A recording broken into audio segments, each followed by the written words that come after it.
I was a manager for a travel company's call center in London and responsible for locking up the offices and or opening up depending on my shift. One night, working late, it was gone 11 p.m. I was waiting for a female colleague called Sam who was still working. Everyone else had left the building at least 20 minutes ago. I should add that this company had offices on floors of this building, the upper floor being senior management, admin, and HR, and the lower floor being sales, marketing, and training. I'd just come back down from locking up the upper floor and checking it was empty and secure. Checking all offices and toilets, the kitchen, turning lights off, closing windows, etc. I went back to my office and asked Sam if she needed any help. She was finishing off a large booking and finalizing all the details. Another roughly 20 minutes goes by and her desk phone starts to ring. She goes pale and calls me over. The number on her caller ID was one of the phones from upstairs that I had just locked up and thoroughly checked. It continued to ring, but she wouldn't answer it, so I did, and put it on speaker. I said hello, but there was no reply. It wasn't a dead line because I could hear background noise and what sounded like light breathing. I said hello several times to no avail, and eventually the other end hung up.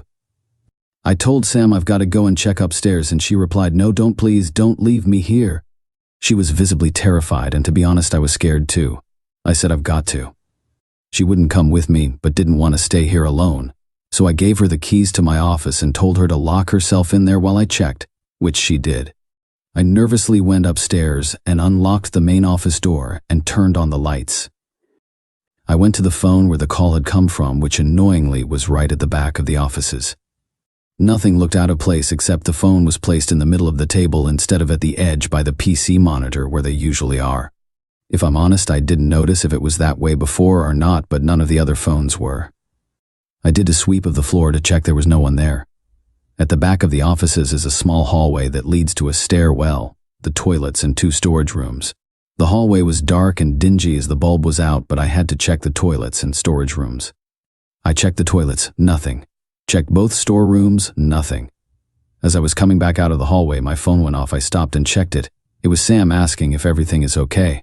I replied, "Yeah, be down in a sec." That's when I got an enormous sense of dread and fear come over me. I had my back to the hallway but could sense someone standing behind me even though I'd just checked and no one was there. I quickly marched back to the front of the offices to the main door without looking back. I opened the door, walked out, and only then turned round to lock the door. I looked through the glass pane to the hallway at the back of the office but couldn't see anything. I went back downstairs, grabbed Sam, and told her it's late, we should go. She didn't argue and we locked up and left together. I told her what happened once we was outside and she looked even more terrified. To this day, I have no explanation for what happened, but other people there have also noted that they get a feeling of dread occasionally when they go to that hallway. After a long day at the office, we pulled a 3-day shift trying to figure out what was going wrong in our call center environment.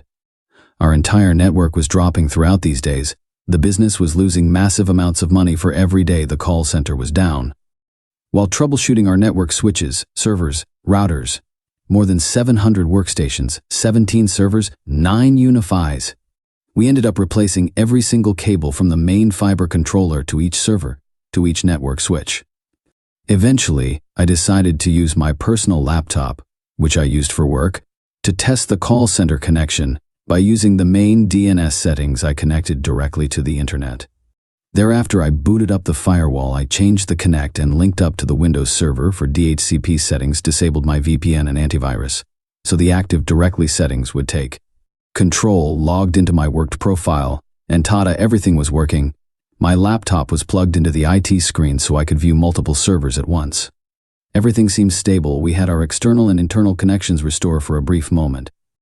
Now, we normally blast our music in the entire call center almost every time we pull our night shifts.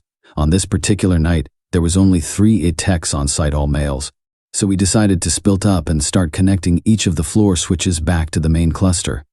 While alone on one of the main floors, I start hearing these voices, very faint. Then I hear giggling and laughing, which is louder. Thereafter, I hear this crazy screams of a random woman that drowns the background music playing. These screams then turn into laughs and screams so loud where you want to pull your hair out. It was like how one would imagine an exorcist going down. This continues for about 30 seconds while I run into the server room to check the cameras to see who else is in the building. I then see the two techs running from the outside of the call center. One runs straight out the building, while the other rushes to the server room from the second floor. While I was checking who else is in the building, the screaming and laughing came to an abrupt stop. Our music was turned off. The VLC volume was on 200%. Only when the IT tech rushed into the IT room had the screaming stopped. The other tech was still standing outside. The one in the room with me was freaked out as hell. So I asked the tech to go and disable one of the switches just a few meters from the server room. Even though he was shit scared, he ran out the server room onto the floor towards the switch. That's when the screaming started again. This time it was more evil and frightening. He ran back into the server room without even turning off the switch. This time I told him to make a run for the door, go outside and lock the door. He shot out the call center, locked their door, and just stood outside. I could see them talking outside and they were calling someone, most likely our manager. All of a sudden I notice my cursor on my laptop is moving on its own. It goes to the document folder trying to access some of the SQL queries I have in that folder. Perhaps looking for the login details for our SQL servers? I see the main Active Directory pop up. Some strange torrent site open with a strange port number. A cartoon porn site and game portal that has tons of iOS files of programs and software. Then bam! I hear this young girl talking to herself or someone else laughing at us. She activated my laptop cam, not realizing I always cover the laptop cam with tape. Thus I get to see her, but she can't see me. This young lady did not realize I was still in the server room. The thing is, the set of cameras we have on the floor is different from the cameras we have monitoring the server rooms.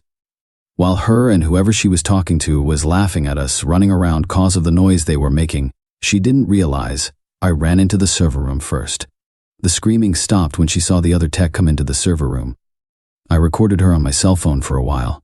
Started a video call with the DIT manager on Skype. For obvious reasons I can't post that conversation.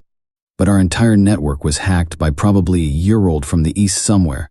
She ran all sorts of torrent sites, porn sites, and game portals of our servers. I took out the tape of my laptop, came smile, and said, "Boo." She tussled around for a few minutes, trying to switch off her webcam, while I was busy recording her off my phone. She eventually disconnected and was never to be seen again. I used to work at a pub that was 2 miles from my house. My shift ended at about 11 one night. I stayed there for a couple of drinks, then started walking home. Now this had been an exceptional night for me tip-wise, and I had close to $400 in cash on me at the time. Between the pub and my house was exactly one street light about a quarter mile from the pub. The rest of the walk was in complete darkness. This was a dark night too. It was close to the new moon and cloudy to boot, so it was almost pitch black. Now I live out in the boonies, so there isn't even much light pollution to help out. Not long after I leave the pub, a car slowly drives by me. About a quarter mile down the road, the car slows to a stop, and it just sits there. I stop walking and watch the car. It sits for a few minutes, then slowly drives away. A couple of minutes later, the same car comes slowly driving back by me in the opposite lane. It gets by me, drives a bit down the road, and slows to a stop again. Then it does a U-turn and starts creeping back down the road towards me with the lights off. At this point, I'm fucking terrified. I don't have a cell phone at the time. There's no one around to see what's going on. The car is between me and the pub, so I can't get back to the safety there.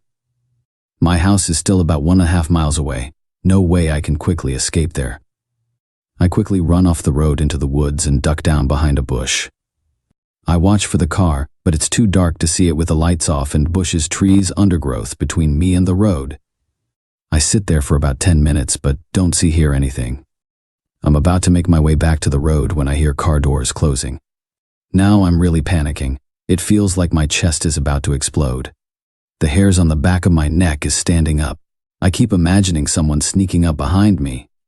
I stay hidden and hope to God whoever it is doesn't find me. I don't know how long I stay there, but I eventually hear car doors again, then cars passing by. I give it a couple of minutes, then ease back to the road. When I see it's clear, I haul ass back to the pub and let my boss know what happened. He said then and there that I'm never to walk home at night again. Either him, his brother, or his mom will give me a lift home. When the other servers and the kitchen staff hear what happened, they all say the same thing. Never been that terrified before.